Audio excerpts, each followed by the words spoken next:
추수감사 주일을 맞이하여 하나님께 감사하시는 귀한 여러분들에게 하나님께서 함께 하시는 은혜가 영원토록 동행하게 될 줄로 믿습니다. 사도 바울이 자신의 영적인 아들 디모데에게 말세의 현상들을 소개할 때 이런 내용이 포함되어 있습니다. 우리 다 같이 디모데 후서 3장 2절 말씀을 읽어보겠습니다.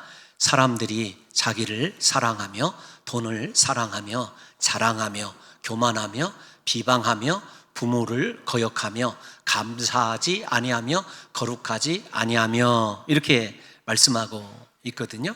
말세에 고통하는 때가 이르를 때에 성도에게서 일어나는 현상이 자기를 사랑합니다. 돈을 사랑하고 자랑하기를 좋아하고 교만하고 비방하고 요즘에 언론에 많이 나오는 대로 그의 부모에게까지 거역할 뿐만 아니라 감사한 생활을 하지 않으니까 하나님 앞에서 거룩함마저도 상실하게 되는 것이 말세의 성도들에게서 일어나는 현상입니다. 세상에서 일어나는 현상이 아니라 성도들에게서 일어나는 현상이지요. 칼바르트라고 하는 그 유명한 신학자가 있어요. 그분이 믿는 자와 불신자의 차이는 무엇이냐? 감사에 있다 이렇게 이야기를 했어요. 진실로 하나님을 신뢰하고 믿는 사람은 어떤 상황 속에서도 원망과 불평이 아니라 언제나 하나님께 경배한다 이렇게 이야기를 하였습니다. 앞에서 말씀드린 말세의 현상과 상관없이 예수 그리스도를 인격적으로 만나고 하나님과 동행하는 사람의 입에서는 마음에서는 언제나 감사의 고백이 우선한다 이렇게 이야기를 한 것입니다. 여러분, 오늘 본문 너무나 유명한 본문 아닙니까? 그리스도 예수께서 사마리아와 갈릴리 사이로 지나셔서 예루살렘으로 올라가실 때 10명의 나병 환자들을 만나게 됩니다. 그들이 예수 선생님이여 우리를 불쌍히 여기소서라고 하는 기도를 들으시고 주님께서 그들에게 가서 제사장에게 너희 몸을 보이라 이렇게 말씀하시고 그 말씀을 믿고 순종하며 예루살렘으로 가던 그들에게서 치유의 역사가 일어나게 되죠. 그런데 10명의 나병 환자들 가운데 단 한 사람, 이방인이었던 사마리아 사람만 가던 길을 멈추고 하나님께 영광 돌리며 돌아와서 예수님의 발 아래 엎드려 경배했다라고 하는 것이 오늘 이 본문의 핵심이에요. 중요한 건 예수의 발 아래 엎드려 감사했다라고 하는 그의 감사를 우리가 살펴보면서 우리는 말세의 현상들을 거슬러 올라가서 말세의 현상과 상관없이 저는 우리 사랑하는 봉동중앙교회 성도들이 언제나 예수님의 발 아래 엎드려서 하나님께 영광 돌릴 뿐만 아니라 언제나 크고 놀라운 감사를 드릴 수 있는 귀한 믿음의 삶으로 회복되어지는 역사가 오늘 일어나시기를 예수님의 이름으로 축원합니다.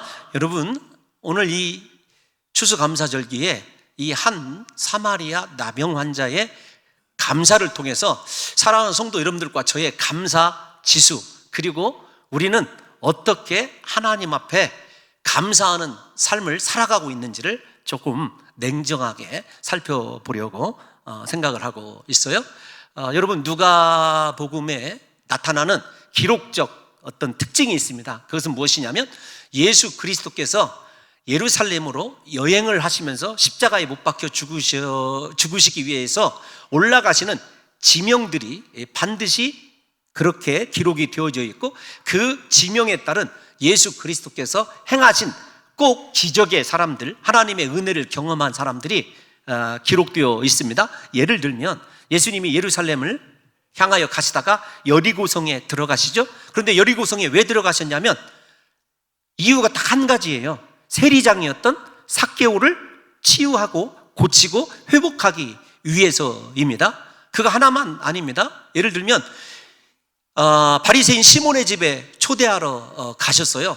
그런데 목적은 먹고 마시는 데 있는 것이 아니라 그 시몬의 집에서 7 귀신 들렸고 죄인이라고, 여러분 직업이 죄인이에요. 어떤 직업인지는 여러분들이 잘 아십니다. 그 직업이 죄인으로 불렸던 7귀신 들렸던 막달라 마리아를 만나주시고 마리아로 하여금 주님께서 향유를 붓고 발을 씻도록 허락해 준 사건들이 그렇게 다 이 누가복음에 보면 지명과 일어나는 현상들이 맞물려서 예수 그리스도의 동선과 함께 그렇게 나타나는 것을 보게 됩니다.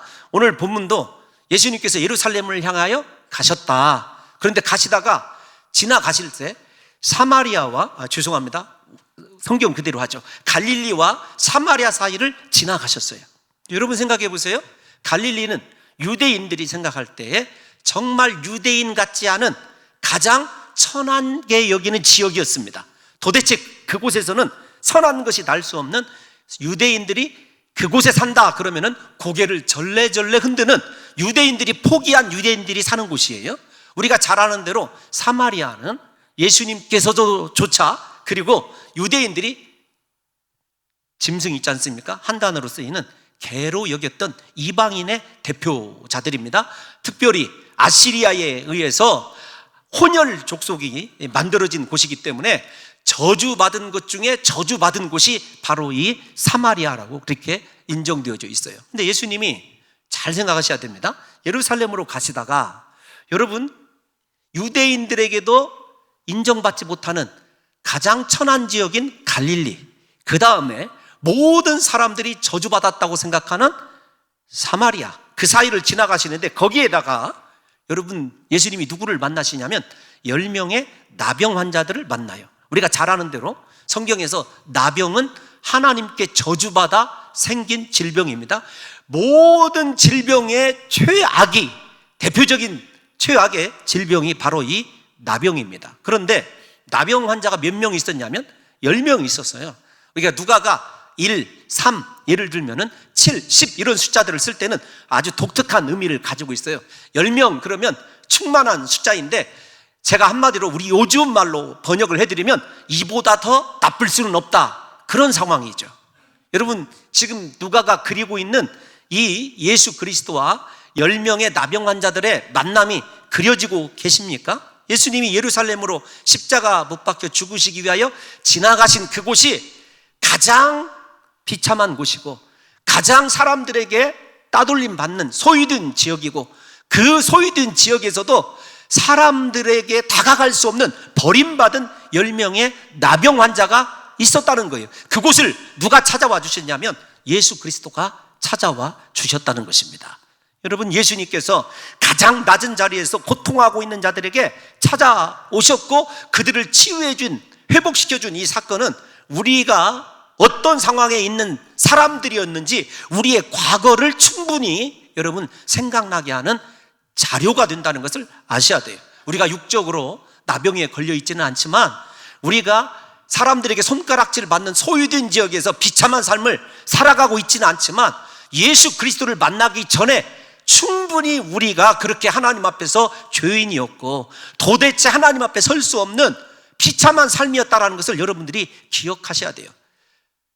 그렇게 영적으로 아무런 소망이 없는 나에게 찾아와 주신 분이 누구시냐면 예수 그리스도이십니다. 하늘의 영광을 버리시고 예수님께서 나 같은 죄인에게 찾아와 주셔서 나의 모든 죄를 속량하시고 나를 자녀로 삼아 주셨을 뿐만 아니라 지난 시간에 로마서에서 배운 대로 하나님의 아들이요 예수 그리스도와 함께하는 하늘의 상속자로 우리를 세워주신 것을 생각하면 다른 것보다 나 같은 죄인에게 찾아와 주셨다, 그리고 나를 회복시켜 주셨다고는 그 은혜만 있어도 우리의 삶 속에서 감사하고 감격하는 삶이 연속되어야 되는 것 아니냐고요.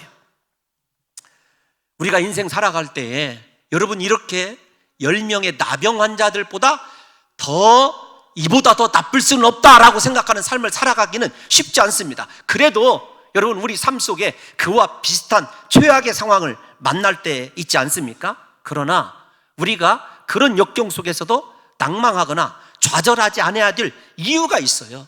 왜 그러냐면 우리에게 찾아오신 예수 그리스도는 세상 끝날까지 나와 함께 해주시겠다고 약속하셨고 그 약속대로 지금 내 곁에 계시다는 사실을 여러분들이 믿으셔야 됩니다. 제가 지난주에 존경하는 권사님 한 분을 멀리 가서 신방을 했어요. 권사님과 식사하고 난 이후에 찻집에서 차를 마실 때 권사님이 말씀을 하시며 이런 말씀을 하시더라고요. 목사님, 예수님이 지금 여기 계세요. 지금 여기 계십니다. 그러면서 그 권사님께서 언제나 자신과 함께 하시는 예수 그리스도를 증거하면서 뭐라고 얘기했냐면, 나는 이 예수님 앞에서 살아가는 자입니다. 신전의식을 가지고 대화를 진행하시는 걸 보면서 제가 참 부끄럽더라고요. 너 목사인데 너와 함께 하시는 예수 그리스도만 바라보고 있느냐? 그분의 나에게 찾아와 주신, 이곳까지 와주신, 정말로 인생의 언어로 표현할 수 없는 더럽고 추악한 내 심령에 보좌 삼고 앉아 계신 예수 그리스도 때문에 정말로 감사하고 감격하며 날마다 입으로 예수님이 여기 계시니 내가 감사합니다, 이렇게 고백하고 있느냐는 말씀입니다. 사랑하는 성도 여러분, 우리 사랑하는 성도 여러분들과 제가 이 세상 살아갈 때 좌절하고 낙심하는 이유가 무엇이죠?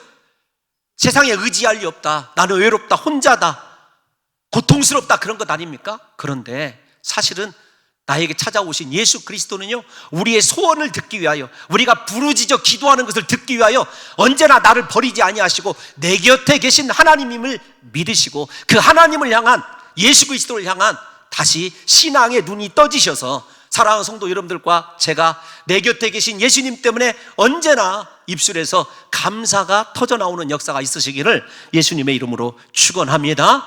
여러분, 그것만 생각해도, 나 같은 죄인에게 찾아오시고 구원해 주시고 십자가 은혜를 베풀어 주신 그 은혜만 생각해도 감사와 감격이 넘쳐야 되는 거 아니겠습니까? 두 번째로 오늘 본문을 살펴보게 되면 우리를 긍휼히 여겨주시는 주님 때문에 감사하는 삶을 살아야 되는데, 이 10명의 나병 환자들이 예수 그리스도께 기도한 건, 예수님, 나의 나병을 고쳐주세요. 예수님, 내 인생의 실패를 만회할 수 있도록 해주세요. 하나님, 저 사업에서 실패했는데 다시 성공할 수 있게 해주세요. 그거 아니었어요. 무슨 기도냐면, 주여 우리를 긍휼히 여겨 주옵소서예요. 여러분, 이건 신학적으로 말씀드리면 구약의 시편에 등장하는 애탄시의 핵심이 무엇이냐면 긍휼히 여겨 달라는 거예요. 불쌍히 여겨 달라는 거거든요. 여러분, 긍휼히 여겨 달라, 불쌍히 여겨 달라, 이들의 기도 속에는 눈에 나타나고 보이는 육체적, 물리적 질병이 문제가 아니라는 거예요. 그 질병의 원인이 어디에 있느냐라고 한다면 하나님과의 관계, 즉 죄악에서 발생한 것이라고 하는 자신의 죄를 고백하는 핵심적인 단어가 불쌍히 여기소서, 긍휼히 여기소서라고 하는 애탄시의 주제입니다.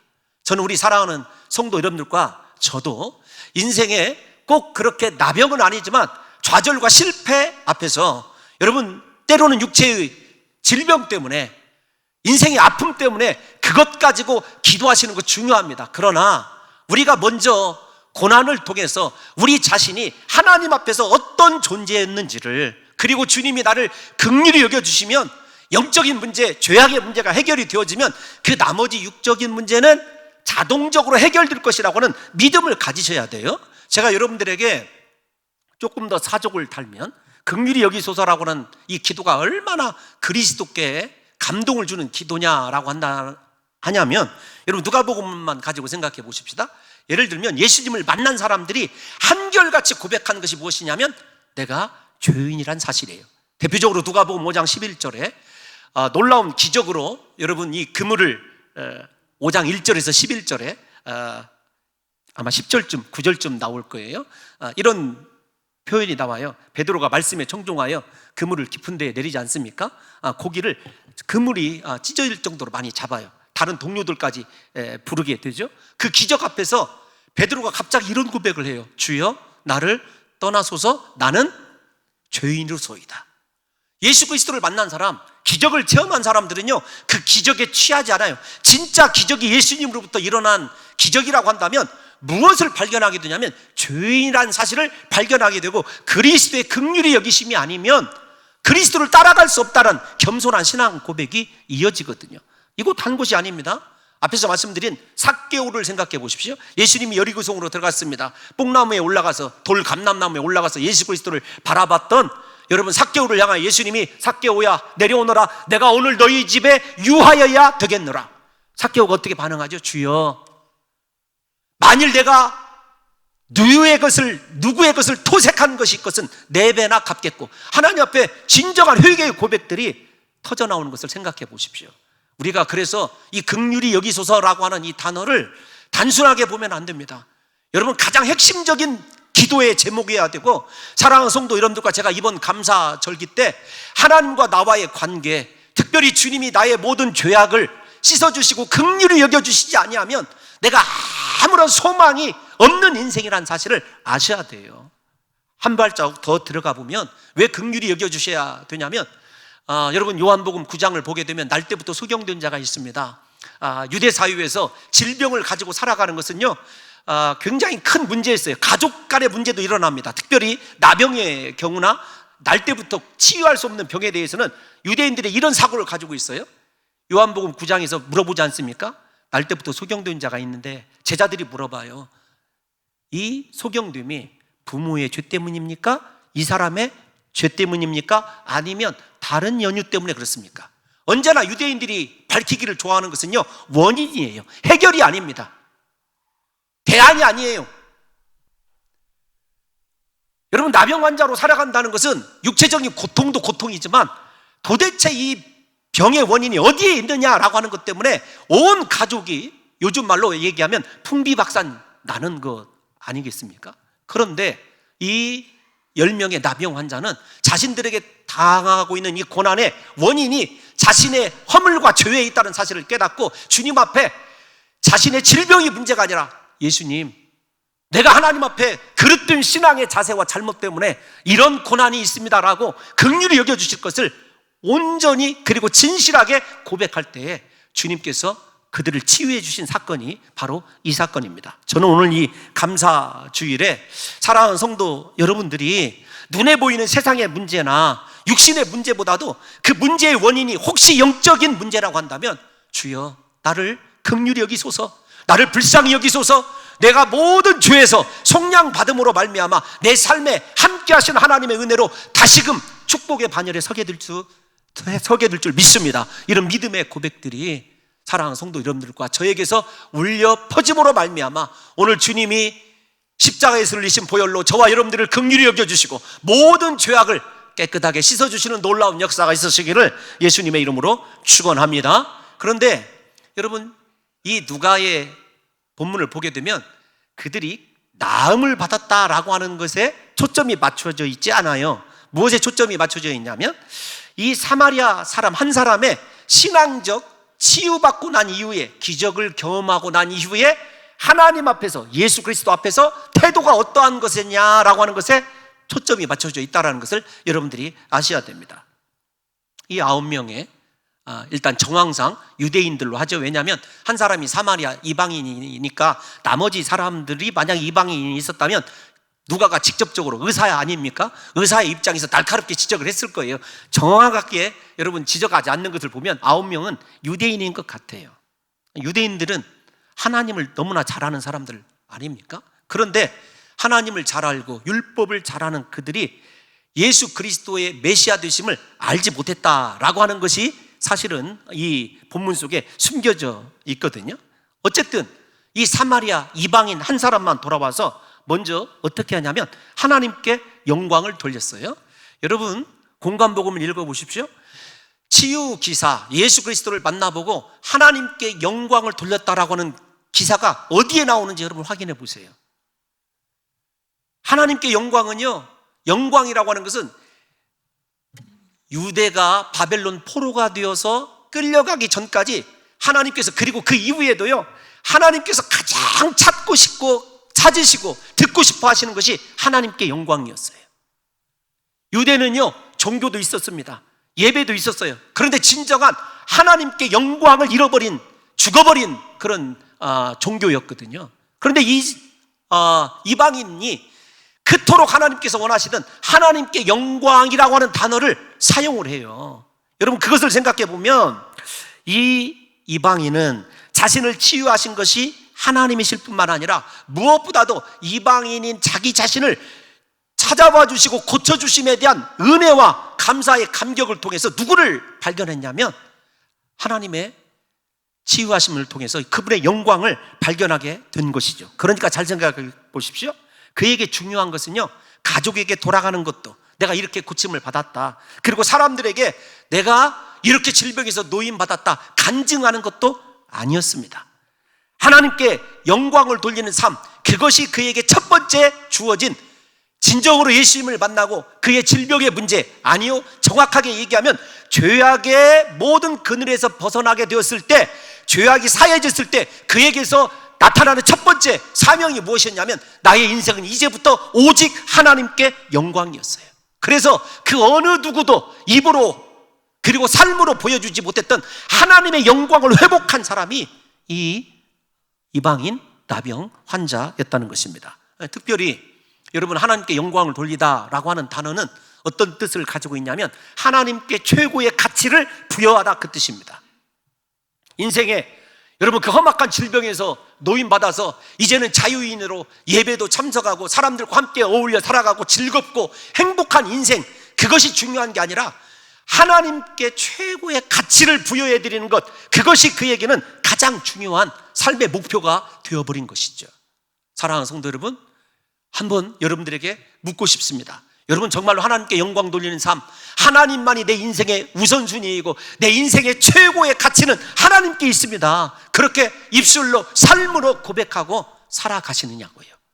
우리가 입술로는 하나님께 영광 많이 부르짖습니다. 우리가 잘 아는 대로 사도 바울조차도 너희가 먹든지 마시든지 무엇을 하든지 다 하나님의 영광을 위하여 하라고 그랬습니다. 우리 인생의 존재 목적이 하나님께 영광 돌리는 것 아닙니까? 우리 냉정하게 이번 감사주일에 생각해 보자고요. 내 감사가 하나님께 진정한 영광, 하나님, 당신은 내 인생의 최고의 우선순위입니다, 최고의 가치입니다, 그런 고백을 드리면서 감사하고 있는지를 우리가 생각해 보자고요. 언제나 나를 사랑하는 것, 나를 자랑하는 것, 교만한 것, 여러분, 그것이 혹시 내 스스로 영광을 취하는 삶, 그래서 하나님의 은혜는 오간데 없이 내 뜻대로 살아가는 삶이라고 한다면 오늘 삶의 회복이 이루어져야 되는데, 우리에게 심각한 여러분 영적인 나병이 있어요. 그것이 무엇이냐면, 하나님께 영광과는 무관한 삶을 살아가면서 입술로는 크리스찬이라고 부르짖는 우리의 잘못된 신앙을 고쳐야 된다는 것입니다. 저는 오늘 추수감사주일 여러분들이 하나님 앞에 드리는 이 감사가, 하나님, 이것이 내가 하나님을 최고의 가치로 인정하는 내 인생의 모든 것이라고 그렇게 고백할 수 있는 역사가 있었으면 좋겠고요. 두 번째로는 이 사람이 예수님의 발 아래 엎드렸습니다. 예수님의 발 아래 엎드려 기도하고 있는, 간구하고 있는, 감사하고 있는 그를 우리가 한번 살펴봐야 될 것 같아요. 어디를 보시냐면, 우리 다 같이 16절 한번 읽어보겠습니다. 본문 16절 시작. 예수의 발 아래 엎드려 감사하니 그는 사마리아 사람이라. 여러분, 잘 생각해 보십시오. 그 사람의 감사의 자리가 예수님의 발 아래였어요. 발 아래였습니다. 여러분, 발 아래라는 말이 공간복음에 여러 차례 등장하죠. 한 사람에게만 등장합니다. 누구냐면 마리아이거든요. 그래서 마리아를 여러분들에게 제가 요한복음을 강의할 때 뭐라고 가르쳐 드렸죠? 별명이, 마리아의 별명이 발 아래 여인이었어요. 언제나 예수님의 발 아래에서 말씀을 듣던 여인, 예수님의 발 아래 앉아서 예수님께 향유를 부었던 여인. 그래서 여러분, 마리아를 발 아래 여인이라고 부르는데, 유대 사회에서 발 아래에 있다라고 하는 것은요, 지극한 겸손의 표시이기도 합니다. 이 발 아래 여인이라고 불렸던 마리아처럼 이 사마리아 사람의 남은 인생의 자리는 자신을 치유하시고 구원하신 예수님의 발 아래에 있어요. 언제나 그분의 발 아래에 있었던 것입니다. 저는 오늘 감사절기에 사랑하는 성도 여러분들이 어디에 있는가, 예수님 곁에만 있어도 감사한데 정말로 예수님의 발 아래 엎드려서 요지부동 시험이 오든지 환난이 오든지 사람으로부터 상처를 받든지 오직 그분의 발 아래에서 주님께 감사하는 삶을 살아가고 있는가. 놀라운 것은 하나님께 영광을 돌리다, 예수님의 발 아래 엎드려 감사하다, 다 현재형이에요. 그러니까 일적 행사가 아니라 그의 남은 생이 그렇게 진리처럼 지속적으로 하나님께 영광 돌리며 발 아래 있게 될 것을 원어 성경이 우리에게 제시해주고 있다는 것입니다. 늘 예수님의 발 아래 엎드려 말씀을 듣기도 하고 기도도 하면서 예수님을 섬기는 예수님의 종의 자리를 누가 위치하고 있냐면 이 사마리아 사람이 위치하고 있는 것 아니냐고요. 사랑하는 성도 여러분, 우리도 예수님의 발 아래서 예수님의 뜻을 이루기 위하여, 예수님, 나는 당신의 종입니다, 말씀만 하옵소서, 내가 듣겠습니다, 평생 그렇게 주님이 인도하시는 것이, 말씀하시는 것이 내 뜻과 맞지 않아도 오직 감사함으로 주님께서 원하시는 것 이루어드리려고 하는 종의 자세를 가지고 살아가는 것이 진정한 감사가 아니겠느냐고요.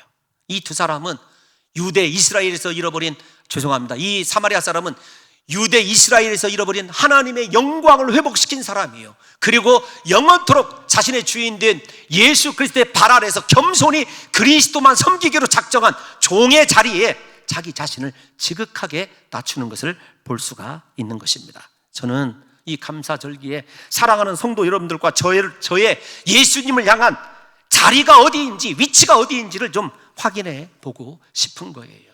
부디 우리 예수님의 발 아래 엎드려 남은 생에 예수님께 진정한 경배와 영광만 올려드리며 가장 귀한 인생 하나님께 그렇게 드리는 복된 자들이 되시기를 예수님의 이름으로 축원합니다. 그런데 중요한 건 감사하다라고 하는 단어예요. 이 감사라고 하는 단어가 그냥 여러분 뭐 giving, thanks가 아니에요.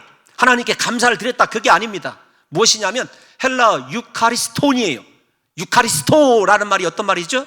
예수 그리스도께서 성만찬 때, 최후의 만찬 때 인류를 죄에서 구원하신 하나님께 십자가를 통해서 사탄의 머리를 깨뜨리시고 자신의 백성을 죄에서 구원하실 그 장면을 생각하면서 감사하셨던 것이 바로 유카리스토예요. 그래서 성만찬을 여러분 감사, 그렇게 부르는 것 아닙니까? 그런데 그 단어가 여기에 쓰여져 있어요. 무슨 말이죠? 지금 이 사마리아 사람은 자신의 치유의 기적을 통하여 인류의 모든 죄악을 속량하기 위하여 십자가에 못 박혀 죽으시는 예수 그리스도를 바라보고 있는 거예요. 자신에게 일어난 기적을 통해서 이 기적이 단순한 기적이 아니라 나 같은 죄인을 살리시기 위하여 십자가에 못 박혀 죽으시는 예수 그리스도를 바라보게 된 단어가 감사라는 말이에요. 여러분, 우리가 이 세상 살아가면서 수많은 기적과 은혜를 체험하지 않습니까? 그런데 우리에게 임한 그 기적의 은혜를 통해서 나 같은 죄인을 위해서 그렇도록 사랑하셔서 은혜 베푸시기 위하여 십자가에 못 박혀 죽으신 예수 그리스도를 바라보고 있느냐고요. 잘 될 때는요, 언제나 내가 잘나서 내 능력 때문에 내가 탁월해서 예수 그리스도는 오간 데 없습니다. 우리 고난이 찾아오고 힘들면은요, 예수님께 기도하기보다는 원망하고 불평하면서 하나님 왜 하필 나냐고요. 여러분, 그렇게 불평하는 사람이 우리들 아니에요? 그러면서 하나님께, 예수 그리스도께 감사하기보다는 주여 언제까지입니까? 원망하는 삶 살아가는 것이 우리의 실제적인 삶인 것 같아요. 그런데 이 사람은 유카리스톤, 자기 자신에게 임한 하나님의 놀라운 기적을 통해서 이 기적을 일으키시기 위하여, 치료하시기 위하여 나를 위하여 십자가에 못 박혀 죽으시는 예수 그리스도를 바라보게 된 거예요. 그것이 이 감사라고 하는 단어가 가지고 있는 진정한 의미인 거죠. 저는 오늘 감사절기에 예배를 드리신 사랑하는 성도 여러분들이 날마다 우리에게 찾아오셔서 은혜를 베풀어 주시는 주님의 그 은혜와 크고 놀라운 기적을 통해서 다른 것이 보이는 것이 아니라 나 같은 것을 사랑하시는 예수 그리스도의 그 십자가 은혜가 보임으로 말미암아 예수의 발 아래서 떠나지 아니하고 영원토록 하나님께 영광 돌릴 수 있는 귀한 인생을 살아가시기를 예수님의 이름으로 축원합니다. 여러분, 우리의 삶이 영적으로 성숙한 사람은요, 여러분, 환난이 있어도, 인생에 형통이 있어도 오직 한결같이 바라보는 것 예수님의 십자가밖에 없습니다. 여러분, 예수님의 십자가가 우리의 능력 아닙니까? 우리가 로마서 때 고린도 전서에서 똑같이 배웠던 말씀이 무엇이에요? 십자가의 도가 멸망을 당하는 자에게는 어리석은 것이지만 구원을 받는 우리에게는 하나님의 능력이라. 여러분, 그 십자가의 능력으로 우리가 그렇게 살아가는 것, 이 사마리아 귀한 한 영혼처럼 우리 삶에 일어나는 크고 작은 감사의 일을 통해서 오직 주님의 십자가가 보일 수 있다면 그 사람 영적으로 살아있는 사람이고 그 사람을 통해서 하나님이 진정한 영광을 받으시는 거죠. 저는 오늘 저와 여러분들이 드리는 이 감사에 다른 것이 보이는 것을 원하는 것이 아니라 예수님의 십자가가 보이시기를 예수님의 이름으로 축원합니다. 그런 가운데 오늘 이 본문을 보게 되면 가장 중요한 게 예수님께서 세 가지 질문을 던지셔요. 성경을 자세히 들여다보시면 16절 말씀을 한번 보겠습니다. 16절, 17절 한번 볼게요. 17절 시작. 예수께서 대답하여 이르시되 10사람이 다 깨끗함을 받지 아니하였느냐. 먼저 질문이 다 다 치료받지 않았느냐 이런 뜻이에요. 그러니까 치료의 주인이 누구셔요? 예수 그리스도예요. 예수 그리스도의 능력으로 고침받은 거예요. 10사람 다. 두 가지 의미가 있어요. 치료의 주인이 예수 그리스도다. 두 번째로 하나님의 사랑, 부르짖어 기도하는 모든 사람에게 하나님은요, 죄인이든지 의인이든지 부르짖어 간구하는 사람에게 다 치료해 주신다는 거예요. 여러분, 두 가지, 하나님의 공평함과 그 다음에 치료의 주인 되신 예수 그리스도죠. 그 여호와 라파, 치유하셨다, 10사람이 고침받았다라는 말 속에는 다른 것이 아닙니다. 예수 그리스도가 여호와 라파, 치료의 하나님이라는 것을 성경이 증언해주고 있는 것이라고요. 그런데도 그 치료의 하나님을 경험했으면서도 메시아이신 예수 그리스도, 그분께 돌아오지 못한 9명의 여러분 유대인들의 허물을 생각해야 됩니다.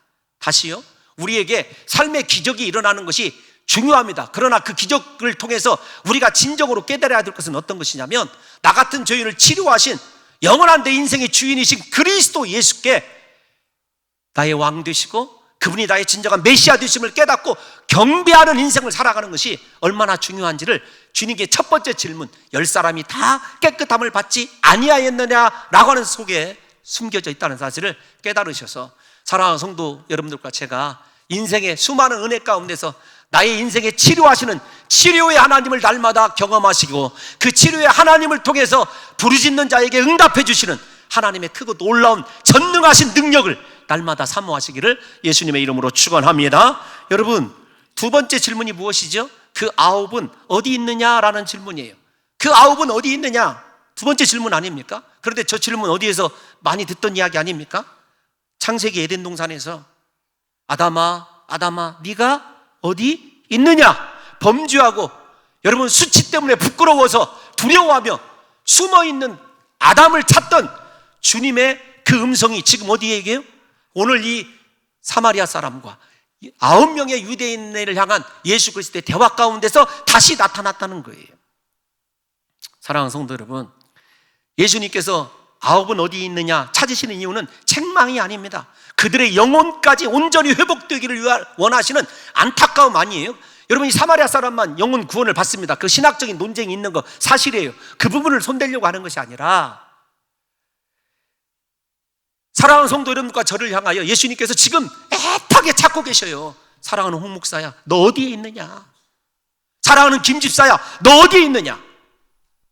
생명의 주인이신 주님의 발 아래서 진정한 경배를 드리고 있어야 될 우리를 애타게 찾고 계시는 주님의 음성을 들어야 되는 거예요. 세상 연락에 취해서 세상에서 성공하고자 몸부림치고 여러분 사람들과 갈등하면서 여러분들이 떠난 그 자리가 예수님의 발 아래가 아닌지를 생각해 보자는 거죠.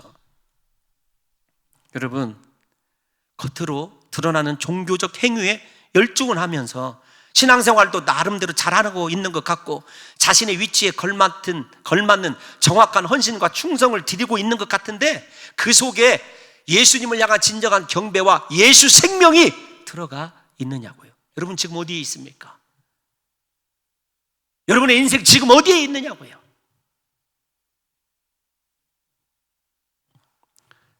세 번째 마지막 질문이 무엇이죠? 여러분, 이방인 외에는 하나님께 영광을 돌리러 돌아온 자가 없느냐? 그래서 여러분들이 이 본문을 읽으실 때 기적에다 초점을 맞추지 마시고 세 개의 물음표에, 예수님의 말씀에 초점을 맞추셔야 돼요. 유대인들이 어디로 갔죠? 9명에? 자신들의 몸을 보이러 제사장들에게 갔습니다. 그들 9명은 종교적 형식인 제사장에게 보이러 가는 인간적인 그 일 때문에 영생의 문제, 예수 생명의 문제를 생각지 못한 거예요. 영혼의 문제를 생각하지 못한 것이죠. 그들에게 필요한 분은 인간 제사장이 아니었습니다.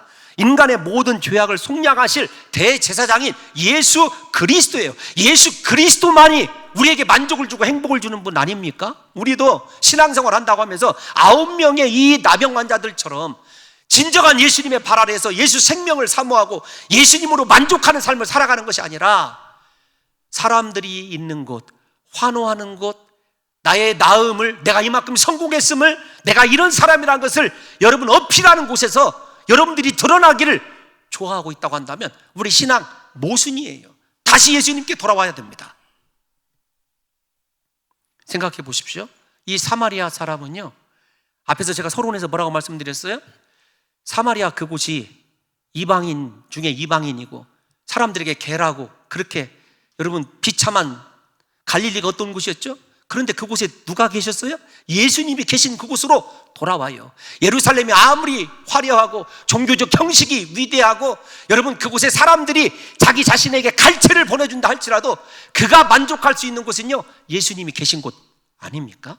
사랑하는 성도 여러분, 지금 여러분들의 발걸음, 인생의 발걸음은 예수 그리스도를 향하는 계신 그곳이 비록 사막이고 비록 여러분 거친 들이고 빈들이라 할지라도 그곳에서 내가 비난과 그곳에서 내가 어떤 오해를 받는다 할지라도 그리스도 예수가 계신 곳이기 때문에 나는 그곳에 있어야 되고 그분의 발 앞에서만 존재해야 된다고 하는 진정한 신앙의 의식을 가지고 살아가고 계시냐는 것입니다. 여러분 9명의 유대인들은요 종교적인 의식과 행위 때문에 영원한 대제사장인 예수 그리스도께 경배하지 못했습니다. 그들이 찾았던 성전은요 곧 돌 하나도 남김없이 무너지게 돼요. 그런데 진정한 참 성전이신 예수 그리스도를 그들이 놓치게 되는 것 아니에요? 중요한 건 이 사마리아 사람의 경배 때문에 예수님이 진정한 성전임이 드러나게 되고 뿐만 아니라 예수님이 진정한 제사장임이 드러나게 됨으로 말미암아 사마리아 사람의 믿음이 더욱더 극대화되는 것 아니냐고요. 우리가 그리스도와 함께하면서 그분께 예배하고 그분께 경배하는 그곳이 진정한 성소됨을 이 사마리아 사람이 보여주고 있다는 것입니다. 사마리아 사람은 참 성전이신 예수님께 와서 찬양과 경배와 감사를 드림으로 말미암아 모든 예배의 요소를 다 완성시키는 신앙의 특별한 헌신을 드리게 된 거죠.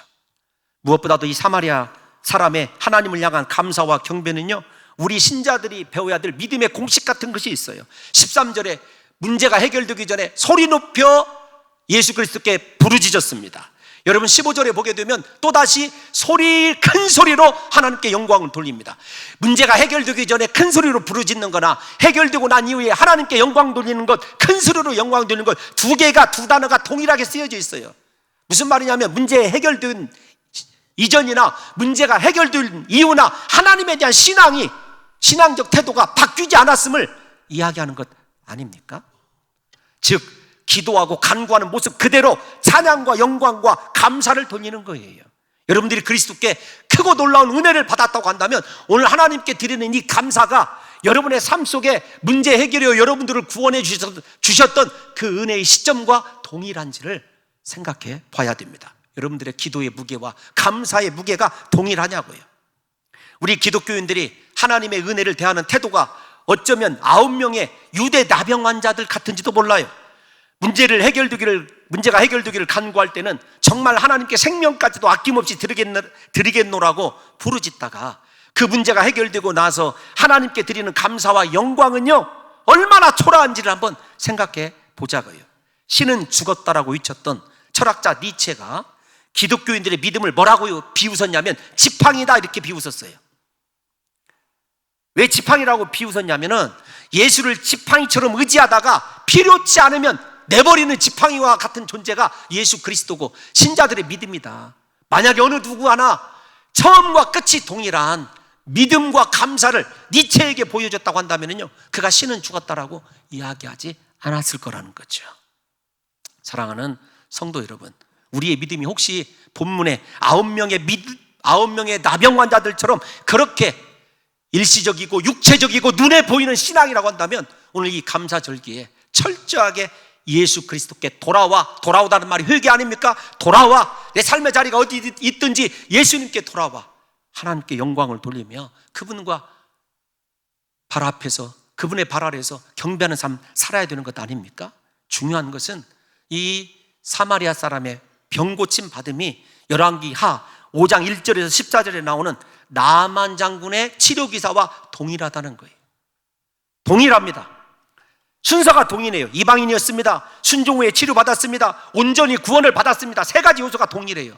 중요한 건 이 나병 환자의 그 고침받음을 통해서 예수님이 참 선지자요 진정한 왕이요 진정한 제사장임이 드러나 보였다라는 것입니다. 그러므로 나병 환자의 나병은 고난이 아니었습니다. 예수 그리스도를 예수 그리스도라고 선포하는 하나님의 거룩한 재료가 된 것 아니겠습니까? 저는 오늘 이 추수감사주의를 통해서 우리 사랑하는 성도 여러분들의 인생의 위치가 예수님의 발 아래에 있으면 좋겠고, 언제나 그리스도 예수께 진실로 감사하면서 남은 생에 오로지 하나님의 영광을 위하여 저와 여러분의 인생이 드려지시기를 예수님의 이름으로 축원합니다.